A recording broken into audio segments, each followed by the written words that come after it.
Good evening all, and welcome all to another TRSB Sports podcast with myself, Shane B. Pleasure to have on this evening pro boxer Liz Barker, super featherweight boxer.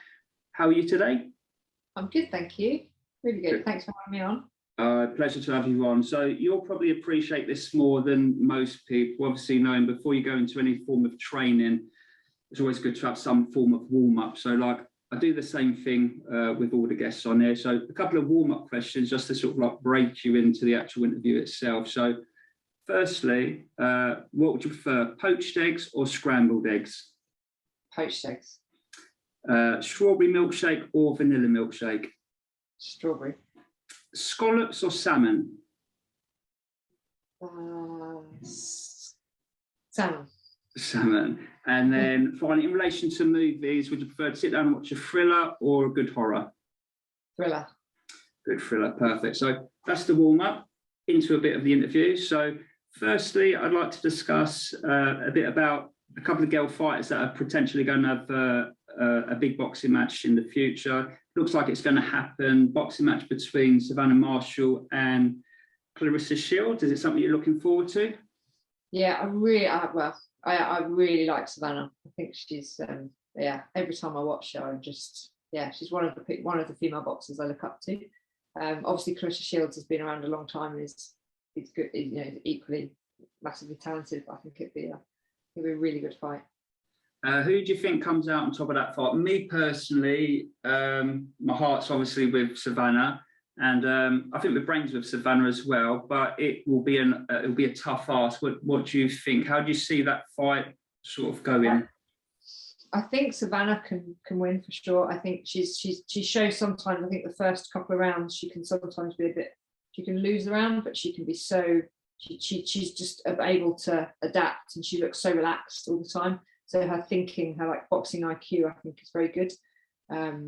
And I think even if she gets overwhelmed a little bit, or something, I just think she's very good at sort of keeping her calm, keeping her cool, and sort of just seeing those opportunities and finding those, watching and seeing those opportunities and gaps to do what she needs to do to win. So yeah, Savannah. Yeah, Savannah win. Do you think Clarissa's got a massive, she's got a great pedigree about her. She is the number one boxer in that division at the minute. Is there anything that you think she might bring to the table that could upset Savannah? What do you think is Clarissa's best trait, really? Well, I think she'll probably put on pressure, I think.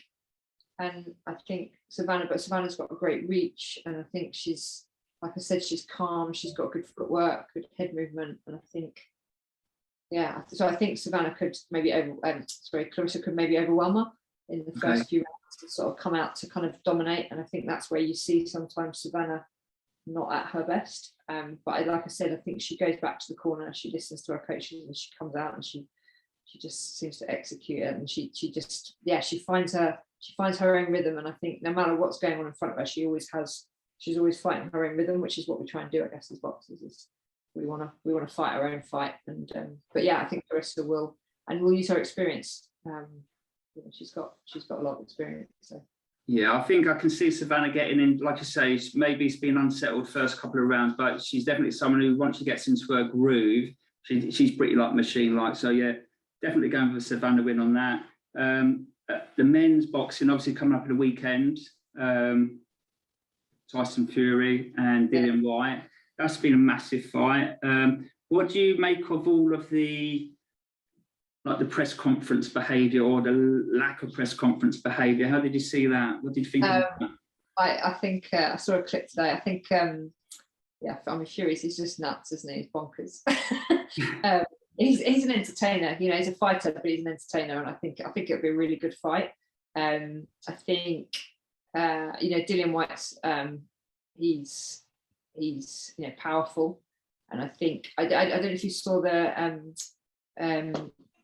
when Fury was doing his open workout, he was turned southpaw, which was interesting. So I wonder whether he's going to be more, I don't know, change his tactics, be perhaps a bit more on the back foot, and because Whyte may come forward and throw, I don't know, he may get caught with a big overhand right, who knows, but I think Fury gets knocked down, he gets back up again, right? So he's I think it might go the rounds. I don't know. I think it's going to be a good fight to watch.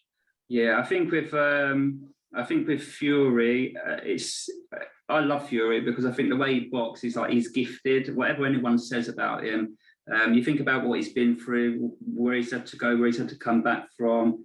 He's just boxing IQ and his ability. Whether he has to fight Klitschko, whether it's Wallin coming back after a couple of fights after being out for 3 years, he's just got something about him. On the other hand, He looks in good shape at the moment.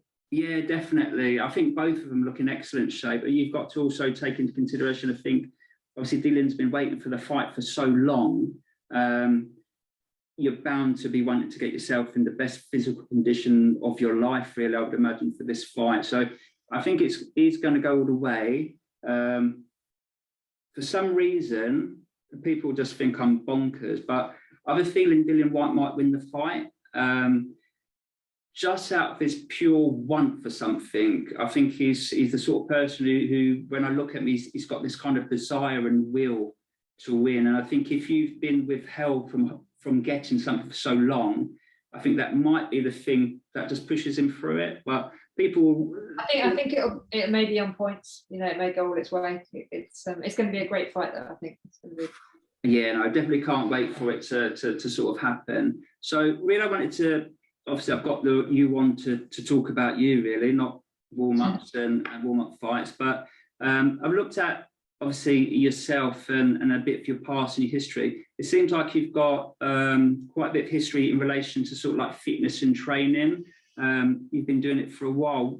When did it actually start? Pretty much. I went to college and did a GNVQ in leisure and tourism. And my dad called it generally not very qualified, but yeah, knew I loved sport. I always did sport at school, and just wasn't really interested in much academic stuff. And started working at a local leisure centre, and there was a PT there. I was doing sales at the time, like membership sales, and I was more interested in the gym. So I followed this PT around for like the year I was working there, and then decided to go and become a PT. So yeah, pretty much since I was about 17, 18. So yeah, I think that's 20 years now. So yeah, a long time. And it has just developed. I've done various things within the fitness world. Currently run like a fitness retreats and coaching company, and I've gone, and my journey through it's been sort of from fitness, but now more into the whole holistic health and well-being. So looking at all areas of health and fitness, and not just pure fitness. It's a long time. Okay, so I think that from what I've researched, it was that you've had like run a couple of gyms in London. I think it was the City Strongman and the Foundry. I'm just wondering, obviously from that young person who was following the PT instructor around, how long did it take you to get from that person to the person who's actually sort of like in control of these big gyms? I was a PT. I became a mobile like fitness manager quite quickly. I think I was like 19, 20. So traveled all around the country doing cover, which wasn't as glorious as it sounds. I get a phone call, you're in Wales tomorrow, you're in Scotland. I was like, oh my God. But it gave me lots of experience working in different gyms and working with different people. And then I got a job. Where did I work? I got a job in London at a place called Market Sports. And I was 23. And I ended up becoming manager, and basically my career took off in London, I guess. But in between that, I used to go travelling and do other bits. But yeah, so pretty young really. I loved the passion of fitness, but I like working with people. And then I decided to partner with. I started my boxing career and just sort of got fed up with running gyms, and worked with the PT manager at one of the gyms I worked at. We decided to open our own gym, and that's how the Foundry came about. And we opened our own gym in 2015, and then I left there 3 years later to go and run a retreats company, because I was more interested in the whole holistic well-being, so looking at mental health and well-being as well, and not just like pure fitness. So yeah, my career's kind of moved around. I've traveled quite a bit with it as well. Sounds like you got like quite a bit of drive and determination to actually sort of achieve these kind of goals. I think from the Foundry, and I think, was there something about a Strongman Academy? And what is this MST, this modified Strongman training? Modified Strongman training. So we definitely started, the whole gym started based on us teaching out of a rugby club and running strongman training sessions for, like, you know, general population. So people would come along on a Saturday and we do tire flips, Atlas stones, farmers carries, all that kind of stuff. It's a big fun equipment, and it was a real community. And then we that went from that into a gym. So that was kind of the background of the gym, was kind of this big strength training. But anyone there, you know, we had 50-year-old women doing like 100 plus kilo deadlifts, and you know, it was real like community. So that became, so City Strongman became, I guess, the foundry. And modified strongman training is basically strongman training that you see on the TV. So, you know, all the Atlas stones, the guys picking up cars and all the rest of it, but modified for, you know, every people. For mere humans like ourselves, rather than the Moors. Exactly. Yeah. So yes, it was a real, like, really empowering to watch people do things that they didn't think they could achieve. And all the movements within strongman training are kind of they're close to the body, so they're quite safe for people to do. So that's where that came from. With the Strongman Academy, you did something with Matt Garcia, who was an English boxing coach. How did that come about? And did he sort of like motivate you in relation to your boxing and how you've gone in relation to your boxing? No, not specifically. I'd had a break in boxing at the time, and I was just looking for a gym to train at, and I trained at his gym for a while. Literally just went out there, hit the bag, and he was looking for a strength class, and I used to teach a few strongman sessions up there. It was after I'd left the foundry, and he sort of knew about it. And then we set up an academy to teach instructors on how to do it, because the class was always full. It was a really popular class, and just set up a strongman training academy. So that's the connection. With everything that you've done just previously, obviously with the Fit for Living, which is obviously what your main thing is now, obviously along with the boxing, was you able to pick up people that you'd sort of come into contact through your history within the fitness to bring these people into the fold where you are, or is it all new people that you sort of picked up? It's been a bit, so the fitness retreats I've been running since I was actually working at another gym, so I've kind of like built on them, and the company's kind of grown. And so I guess, yes, there's a few my own clients that I've had over the years as a personal trainer that have moved around with me, but yeah, it's just through, I guess, social media, Instagram, you know, friends of friends, referrals. It's just kind of grown slowly. And there's always, I'd say, out of the trips, there's probably normally 60% new people, because the idea is it's like a transformation type. You get, I guess, what you'd get in working with a PT for 3 months, you get in a week's holiday, and then there's coaching that follows up after it. So. Okay, and what is that kind of course? What's within that course? What if I'm to come along? What would I gain? What kind of knowledge would I gain from coming to one of these sort of outdoor experiences? So we take people, my first thing is like take people away from like their day-to-day life. So we combine activities in nature and things that challenge people. So it's like generally adventure activities. So it could be anything from, we do a ski and snowboard trip, hiking, we do climbing, downhill mountain biking, whatever it is. Sometimes it's a mix, sometimes it's a theme for the week, but it's basically giving people a little bit of a challenge that gives them that kind of mindset of I can do something, or I can try something new, or I can change something. And then during that week, though, it's a holiday as well. So the idea is we have a nutritionist who works with the chef to cook like healthy food in the evenings. We have a physio. We have someone come out and talk about sleep for a couple of they basically come and join us for dinner. So it's like very informal, and people are educated around kind of all those areas of health and well-being. We'll do cold water therapy, so doing like open water swims in cold water, or ice baths, depends on the location, meditations, yoga. So it's kind of giving them exposure to all of those things, but with the kind of science behind it. And then when we go on a hike, for example, the physio might come and people have got access. It's a small group, and people have got access to talk to these like experts during the week and in an informal way, but have access to all of that. And then following it, there's a program that they follow, you know, on their specific goals and what they want to achieve with their health and well-being, really.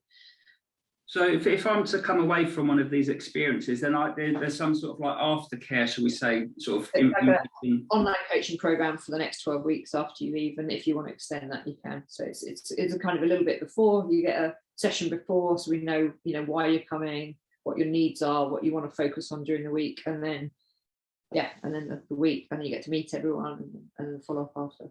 So then after, I guess I get some sort of like training program, potentially some nutritional menus. And yeah, it depends what you've come for. So it's entirely, so yeah, we look at nutrition, sleep, lifestyle. So, you know, for some people it's about, you know, it's about reducing stress or an injury recovery, or everyone's individual. So we really take that individual need and then focus on them. But yeah, it'll have all of those elements though, because they all feed into each other. okay, You know, so, if you're not eating well, you're going to eat bad. If you're not eating well, you're not going to fuel your workout. Blah, blah, blah. so it's quite bespoke then, Yeah. It's quite tailored. It's tailored, shall we say, to your needs or your requirements. Okay, so that's your main thing. But obviously, in amongst all of this, you're obviously a professional boxer, which I find quite amazing that you have all this stuff to do, as well as obviously getting into pro boxing. Before I wanted to talk about the boxing itself and your sort of like boxing in your journey, I was sort of wondering. I wanted just to touch on women's boxing in general, just sort of like the promotion within women's boxing. Obviously, at the minute, I seem to see a lot of the way the boxing is promoted. There's a lot about image. There's a lot of use of social media. There's a lot of use of platforms and so on. Do you think the way boxing is promoted currently is in a healthy place? I think what I'm trying to probably get at is, obviously, I think of maybe younger female boxers who are beginning to look to get into boxing. They might be amateurs, they might be looking to get into the professional game, but they might be seeing the way boxing is promoted and feeling that they have to portray themselves in a specific way if they want to get within boxing. Do you think we're in a healthy place at present, or how do you see where this lies at present? I think it's come a long way, and I'm really, you know, it's a real privilege to be part of like the growth of women's boxing. It's one of the reasons I kind of came back into the sport and decided to turn pro. I think it's never been taken seriously, really. You know, it's hardly ever saw a female on a card, and you know, if you did, it was a token gesture because perhaps that person had a story. You know, it's rare, especially I think the US is ahead of us, but certainly like UK and yeah. So it's really been really good to see it. I sort of get what you're saying in terms of how you're presented and who your promoter is, and I think.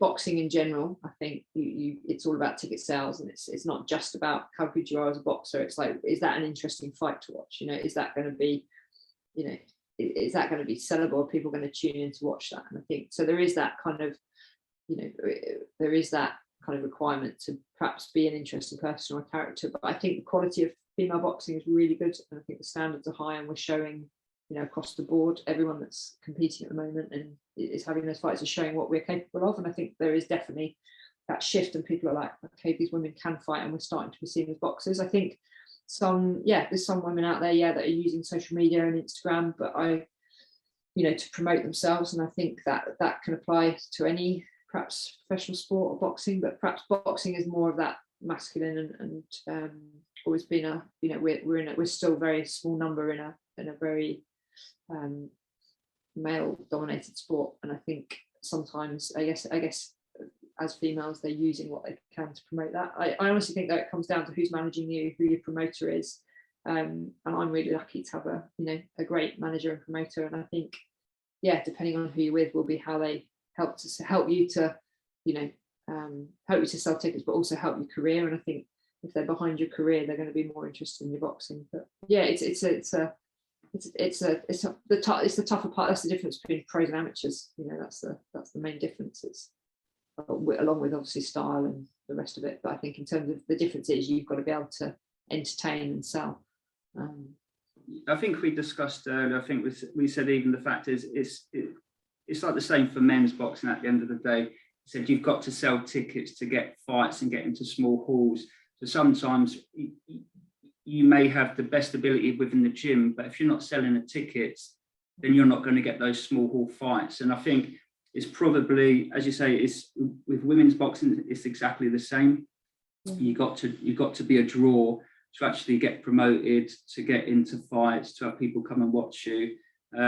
Like I say, I think for women's boxing, I think women in any sport, whether it's WSL, whether it's women's football, women's cricket,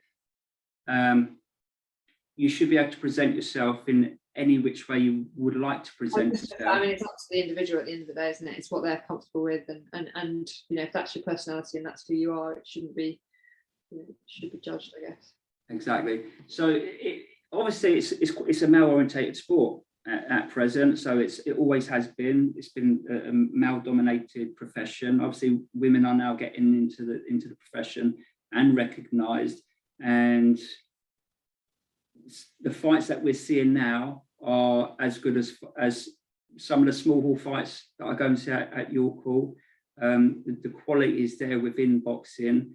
Do you think, for instance, I always think to myself, I wonder what it would have been like if, for instance, Nicola Cooper had got into promoting and become like a big promoter in her own right. Is there a need for like a woman promoter to get in amongst the likes of Eddie Earn and Frank Warren and Steve Goodwin, Mo Pryor, and so on? I cannot remember her name, but there was a woman who used to be one of the directors at Royal Mail. Okay. And I read this, and I can't remember her name, but I read this a year ago or during lockdown, and she was just about to do just that, and I haven't heard any more since. She was going to do become a female promoter, run female shows specifically for females. But yeah, I mean, I think, yeah, it's you know, I think, yeah, but I also equally say there's some really good guys out there, some men who are supporting women's boxing. So, you know, it's, yeah, definitely. it's not about women all standing together. I think it's about us being accepted into the sport that it is. And like I said, I'm sure there's some places where women still aren't. You walk into a gym as a female and you're still not accepted. But I've been very fortunate to be in a great place for that. And I'm sure the current females out there that are being signed and being, you know, supported and coached are in similar situations. But I'm sure there's a lot of gyms that would still, you know, it wouldn't be such an easy journey. Yeah, no, I think it's obviously it's going to happen at some point. We know it will happen. I mean, we've gone from no women's boxing to women's boxing, so I think natural progression will evolve. There we will have women promoters. We're not saying have a women promoter. I wonder, you know, some of us older, you know, boxers as female, when we retire, that's what, you know, when you love the sport, and it's quite hard to let go of. Where do you go? You know, do you coach? So, you know, female coaches, but also, you know, promotions, another route, isn't it, to stay in the boxing world and stay doing what you're connected to, what you love. Yeah, I definitely see that will be happening at some point. So in relation to yourself, obviously boxing, you've been in and around boxing. At what point did you decide that you thought, right, you know what, let's have a go and turn pro? What point was that? I've always questioned, because I've been around pro boxers and male pro boxers mostly. I've always questioned, you know, what's the difference? And, you know, I trained with them, but I also was an amateur at the time, and I was like, would I do that? And I knew it was about ticket sales, and I'd seen the fights, and I was like, so, you know, it's hard, it's different, and it's definitely not easy. And I just enjoyed boxing at the time. So but it's always sort of a question I'd ask myself. And then I stopped my amateur career for about 4 years. And then during lockdown, I mean, like everyone, I was not really working much, and I went down the gym and I hit pads with my old coach, who's a pro coach actually, and I just loved it again. And at the same time, there was a show that Eddie Hearn put on TV, and it was an all female show, and it was just amazing. And I was like, I could still do that. I just watched it and I was really inspired. I was loving training again, and I was like getting fit and thinking, no. And I've always been a bit more, I used to get told off with my style sometimes, because I was always a bit more sit down on my shots and a bit like more, I wasn't so up on my toes in boxing. I was always looking for a heavy shot, which isn't necessarily, it's not always what amateurs are about, but the style really suited me. And yeah, and I just thought, why not? And then I was like, you know, my age, I wasn't sure whether I was going to get in, and yeah, just made a few inquiries, and really lucky to meet Tony Pill, who's my manager, and yeah, took me on, and yeah, it's been an amazing journey, and it just goes to show what you know, it's never too late. And I would have regretted having not given it a go. And I wasn't sure whether I'd get my license based on my age, but I did. And yeah, I'm probably one of the fittest in the gym, to be honest. I'm quite well known for my fitness. I have to train slightly differently because of, you know, being a bit older. I'm not like out there necessarily doing the same amount of sprints and stuff. We just train a bit smarter, but hopefully use my boxing IQ and, you know, and yeah, just, you know, sometimes less is more. And yeah, I'm really enjoying it. In fact, I train smarter now than I did as an amateur. I was going to say, you've probably got like, you've got a good general fitness pedigree behind yourself anyway, so you probably know how to keep yourself in check anyway. What was the process in actually going to get the license? What hoops did you have to go through to sort of get the license? Well, in the middle of lockdown, so anyone that was trying to get their license during lockdown, there was this like backlog, and it took forever. So I spent a year waiting for my first fight, and it kept getting moved because of various, like, you know, restrictions on lockdowns and events. And but yeah, so you basically you get your contract from your manager, you get signed by them, and then you go up to the British Boxing Board, and it's like a day where you go down and you get interviewed in a room collectively as a group, and you basically just get grilled on what your boxing contract is, what it means to be a pro boxer and stuff. It's all pretty much for your safety. Then you go out the room and you get called back in on a one-to-one, and you know, they look at your career, they look at perhaps what you've done, and I got called up for a practical as well, so you have to go down and show them what you can do basically. And you're meant to do sort of 12 rounds of showing them, and after 3 they were like, yeah, fine, no problems, don't need to see anymore. So yeah, and I wasn't sure, no, it was my age, I wasn't sure whether we get in, and we did. And then yeah, just been, and then waited for the fight. So it felt like almost like an 18-month, it was pretty much actually that, from when I decided to go pro to at my first fight was about 18 months because of lockdown. So it's been, was it quite nervous then, the sort of like going through the procedure and wait, or did they just tell you? I really wanted it, and I really wasn't sure whether I'd get it. And when I got it, I was like, let's do this. Yeah. And then I had to wait, and then I just wanted to go, and I was like, we were all, I mean, everyone in the gym was the same, but it was like so many of us just waiting to get our careers going, and it just kept getting cancelled, and you know, so we just kept training. I think you're one of these guests also, like the previous guests I had, who seems to keep answering my questions before I asked them, which is slightly annoying from time to time. But it's from so in relation, I think you answered a little bit. So how is your training for boxing in comparison to what your previous training was as like a training instructor? Is it to a higher level, or? Yeah, it's very specific. So, you know, it's quite, and especially like I just said, because of, like, I guess age and injury and what I'm doing, there's a very specific reason for each session. So I work with my coach 4 days a week. I have a strength and conditioning coach, and then the rest of the time, you know, I'm working on my running, but I don't run as much as some of the guys because it causes me certain niggles. So you know, there's different ways I work on my fitness from that. But yeah, it's a lot. You know, it certainly would be easier if you weren't doing it, if you were, you know, weren't working full time at the same time. But yeah, I guess it's a case of working smart, and I have coaching and I have support, and you know, I'm part of a gym, which always feels like you're part of a team. So we're always doing this, although it's a very individual thing, boxing, you always feel like everyone in the gym is going through the same thing. And I'm lucky, I enjoy it. So now that's always a good thing. Who inspired you as a boxer? Who did you really sort of like look up to and think, well, yeah, if I could fight like anyone, I'd like to fight like that? I think female-wise, Katie Taylor, for sure. Right. Just, you know, and from where she's come from with women's boxing, and you know, and hasn't necessarily, you know, in terms of like, she's got where she's got based on her, you know, pure talent. You know, yeah, I don't think it matters. I think anyone would compare her to any male boxer. You know, she's one of the best, male or female. She's really good. So she's definitely inspired me. Lomachenko, I love him. Love watching him. Yeah, I mean, there's many from different eras, but I think, you know, she, in terms of like current day and like looking at, you know, having someone that you'd aspire to, you know, someone you'd love to get in the ring with, I guess, as well.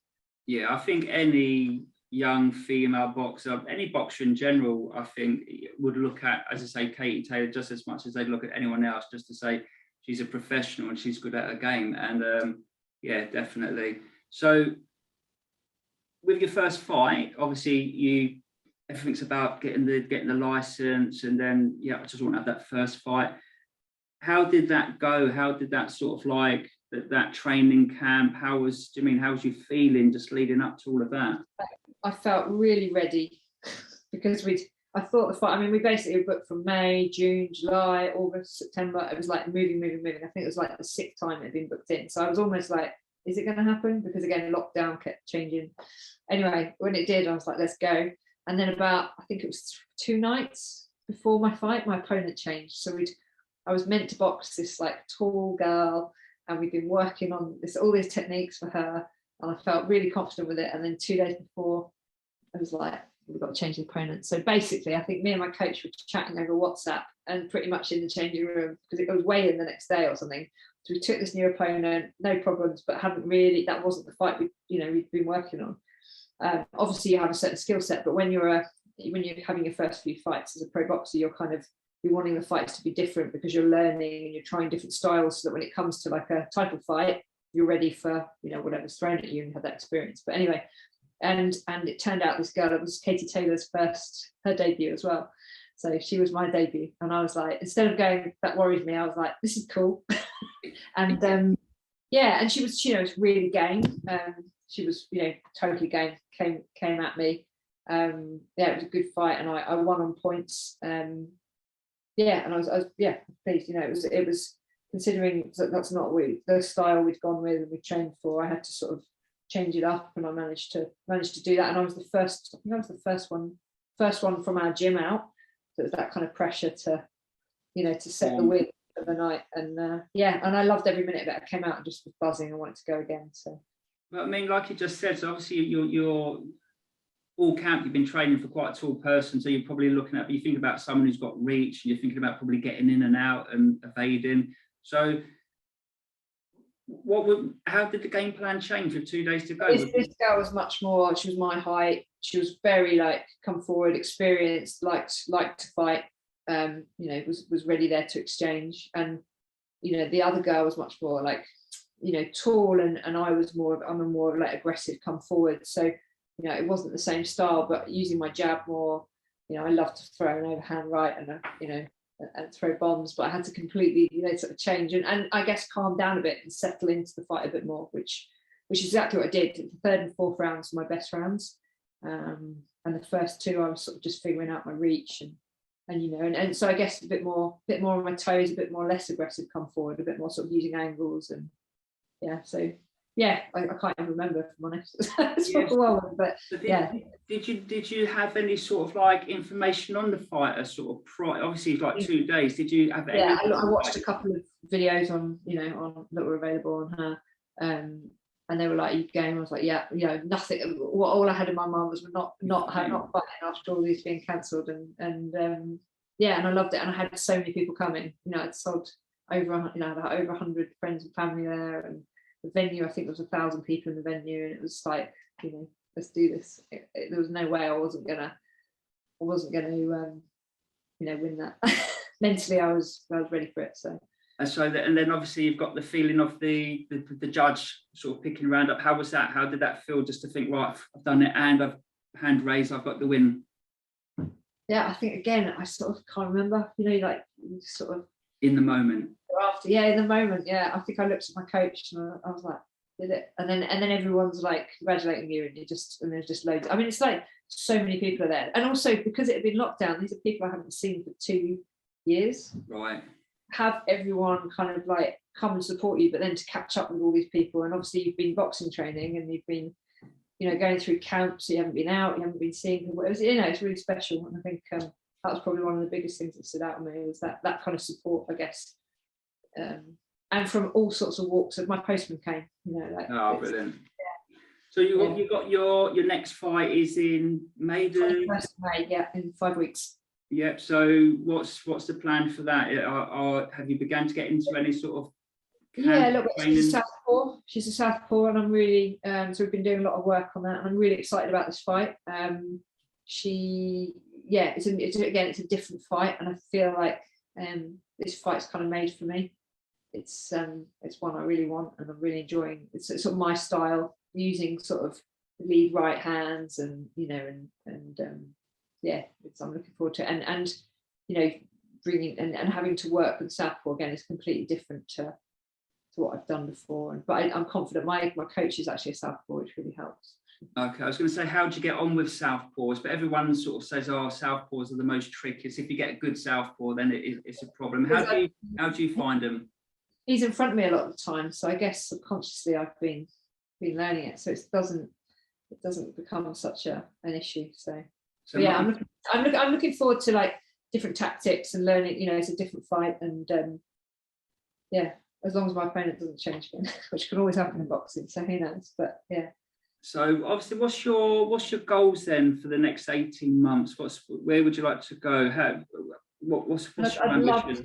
I'd love to get a shot at the title, but I think I'm just going to take it fight by fight. You know, it's I think I'm really sort of, it's good to have a long vision, but I think just one fight, you learn what's next, and there's but I think in women's boxing it gets exciting pretty quickly. You know, definitely. I think you get champions. Full pond. Yeah, no, you get champions after 7 fights in women's boxing, so it's quite easy for you to get there, I suppose. How many fights would you like to have a year? A year? Well, because of my age, I'm quite up for getting as many as I can. Yeah, I'm on. I think there's 4 shows this year. Okay. So yeah, I was meant to fight in February, and 10 days before I got COVID. So no. So this should be, yeah. So we, fight by fight, and let's just see how it goes. But I'd love a title shot. So hopefully fast track into a title shot. That's the game plan. Yeah. I think you don't get into the pro business if you're not prepared to. You don't go into it just to mess around and have a couple of fights. It's not. I think it's a different game. I think you've got to have that ambition if you're going to come into it. No, definitely. So I was just going to say, obviously you got Terry Harper. She's an IBO champ, I suppose. That's probably an ambition again. If you can get a pop at that, you'll take that all day long. Yeah, I don't think they used to allow women in that, and I remember years ago writing to them to say when will you allow females, and no one ever wrote back to me. So yeah, that would be a great goal. Great. So obviously, again, you'll probably appreciate training. You warm up at the beginning. I do a warm down just the same as I do at the beginning. So beans on toast or cheese on toast? Oh, can I have both? Oh, no, just the one. Toast, cheese on toast. Tiramisu or cheesecake? Tiramisu. Tiramisu all day long. I've put this question in again because I asked another boxer and I couldn't believe. You realise I'm cutting weight at the moment. You're asking me terrible. Yeah, no, and you're probably good, so you'll be all right. You won't be touching any desserts. I put this question in because I asked a previous boxer, and I was just shocked that even he had to deliberate as to which was the right subject. So, jam donut or custard donut? Jam donut.